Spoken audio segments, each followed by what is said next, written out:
ఈ మొత్తం అన్ని నీకేరా సుగనేష్ ఆరగించేయమ్మా. ఫ్రెంచ్ ఫ్రైస్ కూడా పెట్టారుగా. బర్గర్ కూడా ఉందిరా. కొంచెం అనుకుంటూ ఓటి. ఇవన్నీ నాకు ఇష్టమని మీకెలా తెలుసు? జంక్ ఫుడ్ ఇచ్చి పిల్లలు కొంటారా నువ్వు అన్నప్పుడు అందరూ నీ మాటలు మాత్రమే విన్నారు. కానీ నేను బర్గర్ లాంటి క్యూట్ ఫేస్ లో ఫ్రెంచ్ ఫ్రైస్ లాంటి నీ ఎక్స్ప్రెషన్స్ చూశాను. మీకు ఖర్చు ఉంటే నన్ను కొనండి. Chocolate ice cream pizzas burgers ఏమిస్తారు సార్? ఇంకేమిస్తారు sir? Donuts nugget popcorn sandwich ఇంకేమిస్తారు సార్? నాకు ఇష్టమైన french fries cool drinks. Junk food తింటున్నావని మీ నాన్న ఉత్తమేష్ కి తెలిస్తే వాడు ఉత్తమేష్ కాదు సార్, వాడు చెత్తమేష్. అదేంట్రా ఆ ఉత్తమేష్ గారు విలువలతో పెంచారని పొట్టగొట్టుందని చెప్పా. వాడు పట్టుకొట్టడని చెప్పాను సార్.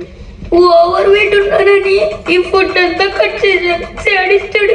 ఒక్కొక్కసారి మా నాన్న ప్రపంచంలో ఉన్న అడ్డమైన బూతులతో తిట్టాలని ఉంటుంది సార్, కానీ నాకు బూతులు రావు సార్.